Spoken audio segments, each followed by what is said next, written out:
Warning. The Michael Savage Show contains adult language, adult content, psychological nudity. Listener discretion is advised. We're asking the audience. Bring them home! If you could bring the gentleman out. I'm afraid we're going to have to ask him to leave. Bring them home! General. Bring them home! Bring them home! General, we're going to ask you this question again. Could it be as long as we... Contrary to public opinion, that is not a pissed-off conservative demanding that the Democrats be brought back to their districts and get them out of Washington before the country is gone. Trying to embarrass General Petraeus. Today, of course, was the show trials for the Democrats, one trying to gang up on the general after another, not the least of which was Obama, who took time out from fundraising, as did Hillary, to grandstand and show what a great diplomat he is and a great, world leader. And, of course, he said he would talk with Iran. Now, on the face of it, that sounds wonderful, but who is he going to talk with in Iran? Ahmadinejad has talked to the world. He's very clear. Well, what's there to talk with? That's like talking to Hitler in 1939. What has he got to say to Iran? There's only one thing Iran will understand, and that's a cruise missile down this man's mouth the next time he gives one of those hate America, hate Israel speeches, and kill him and all the mullahs. I am so sick and tired of caving in and catering to these world monsters. If we had the leadership, so-called, that we have today in 1939, most of you listening to this show would be a lampshade or a bar of soap, and I stick by those words. What do you mean talk to Ahmadinejad? He's a mad dictator.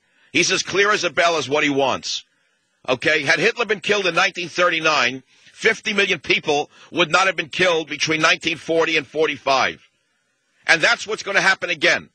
The minute they get a nuclear weapon, they're going to use it. And he must be stopped at all costs. And he's not going to be stopped by talk. A nation of Neville Chamberlains in Congress. One Neville Chamberlain after another. All they need are skirts. I heard the other day in schools they were having cross-dressing day. I think they don't need cross-dressing day in Congress. They've been cross-psychically dressing since they began this ridiculous charade of talk to Iran, talk to our enemies. Well, that sounds fine on paper. And what do you think he's going to say to you? Because you talk to me, I'm not going to develop a nuclear weapon? It's Barack Hussein Obama, with his capitulation to the Hitler of our time, very shortly here on the Savage Nation. We'll be the first radio show in America to finally have it. It happened today, but it was very hard to find. Obama's capitulation to Ahmadinejad, the Hitler of our time, is the big news of the day. Because if Obama thinks that the American people want to talk to the Hitler of Iran, it shows you how out of touch he is with reality. Obama is in touch with the most radical left-wing segments of the American population. And I don't have to enumerate who they are. If you love the ACLU, you're going to really love Barack Hussein Obama. If you love the National Lawyers Guild, you're really going to love Barack Hussein Obama. If you like the lesbian, gay, bisexual, transsexual, bicyclists, and tricyclist associations across America, you're really going to love Obama. And if you love Syria, you're going to love Obama. If you love any enemy of America who he wants to talk to, then you're all set. You're going to really love Barack Hussein Obama because he apparently thinks he can cajole all of them the same way Neville Chamberlain thought that by going to Hitler, he could charm him. Neville Chamberlain thought that he could charm Adolf Hitler. In fact, he came back from Munich, and Neville Chamberlain was proud to say, I have in my hand, I've just come from seeing Herr Hitler. And in my hand, I have a piece of paper where Herr Hitler says he will not invade any other countries. That's the famous Neville Chamberlain of England. That's what it was worth. It wasn't worth the paper it was written on. And Chamberlain was known from that day on as a capitulator and a sellout of the British people.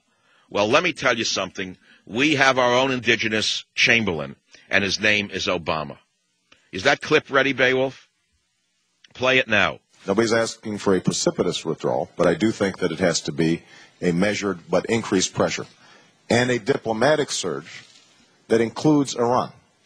Because if Maliki can tolerate as normal neighbor-to-neighbor relations in Iran, then we should be talking to them as well. I do not believe we're going to be able to stabilize the situation without them. Okay, that's double talk, it's diplo talk, it's candidate talk, but it's plain and simple capitulation talk. Obama has become the Neville Chamberlain of the United States of America. That's my opinion. Before we move on, for those of you who don't know who Neville Chamberlain was, I'll repeat it so you get a little dose of history. Perhaps you were out of school that day in high school. Perhaps you were learning that George Washington was a racist, or that Abe Lincoln was a cross-dresser, or that J. Edgar Hoover was a transvestite. You weren't learning who Chamberlain was because your communist, left-wing, radical, socialist teacher was telling you everything but reality. Neville Chamberlain was a member of the Liberal Parliament in Britain. Hitler had just invaded Poland. Hitler had just invaded Czechoslovakia. Hitler was on the warpath. Well, the left-wing Chamberlain, who was the Obama of his time, went over to Munich, and here's what he said when he came back. This morning, I had another talk with the German Chancellor, Herr Hitler.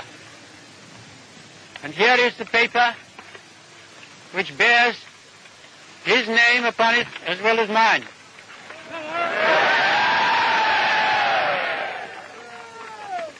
We, the German Führer and Chancellor, and the British Prime Minister have had a further meeting today and are agreed in recognizing that the question of Anglo-German relations is of the first importance for the two countries and for Europe.